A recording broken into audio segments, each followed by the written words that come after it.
की जय, दीपेंद्र हुड्डा की जय, दीपेंद्र हुड्डा की। राम राम जी सबको, राम राम राम राम।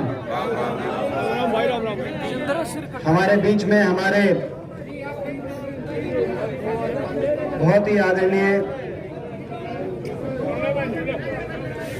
चौधरी भूपेंद्र सिंह हुड्डा जी, हमारे बीच में हमारे पूर्व केंद्रीय मंत्री हुड्डा जी, हमारे विधायक महम से भाई बलराज कुंडू जी, सुरेंद्र दहिया जी,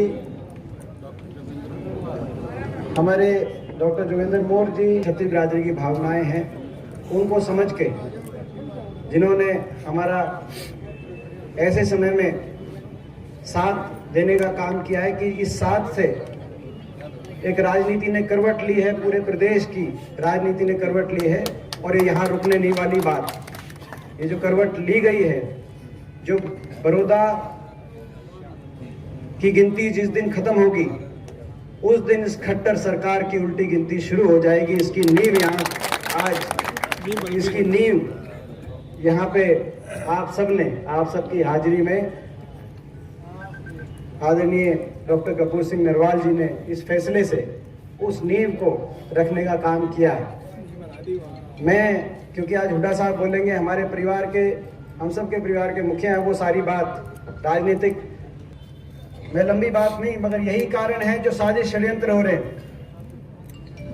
जो बड़े बड़े साजिश षड्यंत्र हो रहे हैं कि किस तरीके से लोगों की भावनाओं को रोका जाए, किस तरीके से ये जो चंडीगढ़ में अहंकार में डूबी हुई सरकार बैठी हुई है, जिस सरकार ने हरियाणा को बर्बाद करने में कोई कसर नहीं छोड़ी। 6 साल हो गए, 6 साल में हरियाणा का सत्यानाश करने में कोई कसर सरकार ने छोड़ी नहीं। हर वर्ग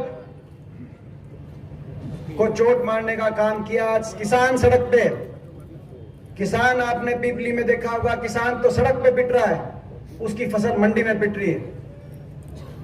एमएसपी बढ़ाने की बात होती थी, अब एमएसपी बचाने की लड़ाई लड़ी जा रही है। गरीब आदमी पे सारी जन कल्याणकारी नीतियों को रोककर जो हुड्डा सरकार में चल रही थी, गरीब आदमी पे सबसे ज्यादा आर्थिक मंदी की चोट, किसान पे चोट, कर्मचारी पे चोट, देश में सबसे ज्यादा बेरोजगारी का दर यूपी और बिहार से भी ज्यादा हरियाणा के अंदर। यूपी और बिहार में से लोग यहाँ पे काम करने आते थे, वहां से भी ज्यादा बेरोजगारी का दर हरियाणा में। तो हरियाणा का नौजवान हो, किसान हो, कर्मचारी हो, छोटा व्यापारी हो, हर वर्ग परेशान। ये फैसला जो ये बड़ौदा देगा, ये फैसला इस सरकार के खिलाफ नहीं बना देगा। अविश्वास प्रस्ताव यहाँ बड़ौदा से पास होगा, ये रेफरेंडम है, और जिस दिन ये अविश्वास प्रस्ताव यहाँ से पास हुआ, वो विश्वास प्रस्ताव बड़ौदा में नहीं डटेगा, वो चंडीगढ़ तक पहुंचेगा और चंडीगढ़ में बदलाव लेके आएगा, आपकी सरकार लेके आएगी। तो ये इस बात की लड़ाई है और इसीलिए साजिश षड्यंत्र रचे जा रहे हैं, बड़े बड़े साजिश षड्यंत्र।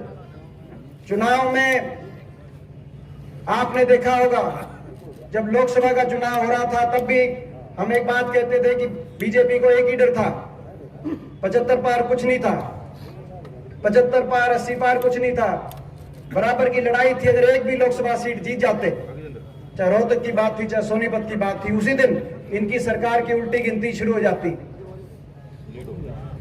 मगर साजिश षड्यंत्र रचे गए, सत्ता का दुरुपयोग किया गया, रोहतक में लोकतंत्र की हत्या की गई और उस जन भावना की आवाज का गला घोटा गया।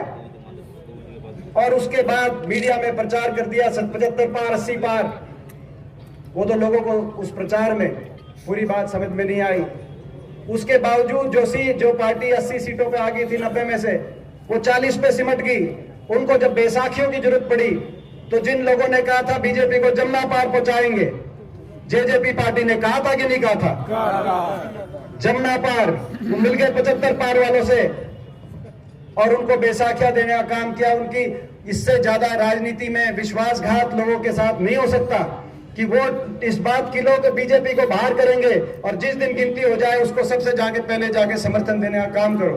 इस बात का आज बड़ौदा का जनादेश इस बात का भी फैसला करेगा कि वो जो फैसला लिया था वो फैसला गलत था कि सही था, ये फैसला भी बड़ौदा के अंदर होना है। तो इसमें इस चुनाव में इसीलिए बहुत ताकतें लगी हैं, साजिश और षड्यंत्र करने पूरी सरकार लगी है। मैंने तो देखा है किस तरीके से साजिश षड्यंत्र इन्होंने की लोकसभा चुनाव में। हर तरीके से धन बल, सत्ता बल, हर चीज का प्रयोग करेंगे चुनाव में जन भावना को रोकने के लिए। तो मैं जो हर चीज का प्रयोग करेंगे, मगर हम सबको समझदारी के साथ और उसमें एक इलाके की भावना को देखते हुए अपने इलाके के नेतृत्व को मजबूत करने के लिए चंडीगढ़ में दोबारा अपना आदमी बैठे, इस बात की भावना को समझते हुए डॉक्टर साहब ने एक ऐसा निर्णय लिया। धर्म संकट आते हैं, मगर उन धर्म संकट में धर्म का साथ देना, ऐसे समय में साथ देना, आज पूरे हरियाणा की नजर थी आप पे, ऐसा साथ दिया। तो मैं अपनी तरफ से तो इस बात को निभाऊंगा ही। हुड्डा साहब सारी बात कहेंगे, मैं जो है वो सारी बात कहेंगे, मैं तो अपनी तरफ से इसका भार मानूंगा ही, इस बात को निभाऊंगा ही। मैं समझता हूं कि ये इलाका भी, डॉक्टर साहब, ये पूरा हमारा इलाका, बड़ौदा हल्का नहीं, पूरा इलाका और हरियाणा आपका नाम सोने के अक्षरों में लिखेगा। ये जो नया संघर्ष शुरू होगा, ये जो नया संघर्ष शुरू होगा, हम उसके लिए आपका नाम सोने के अक्षरों में लिखा जाएगा। और मेरे से जो मेरी जिम्मेदारी लगेगी, जितना मान सम्मान मेरे से हो सकेगा, निजी तौर पे भी, सामाजिक तौर पे भी, राजनीतिक तौर पे भी, जो मान सम्मान मेरे से हो सकेगा। आपको पता है डॉक्टर साहब, आपने बैठ के देखा है मेरे को, जो मान सम्मान मेरे से हो सकेगा, मैं उसमें कभी पीछे नहीं रहूंगा। ये मैं अपनी तरफ से विश्वास दिलवाता हूं। और एक बार फिर जो आपने फैसला लिया, उस फैसले के लिए आपको बहुत बहुत बधाई देता हूं। और ये हमारा जो हमारी जो लड़ाई है, इस लड़ाई में हम सारे शामिल होकर अब आगे बढ़ेंगे।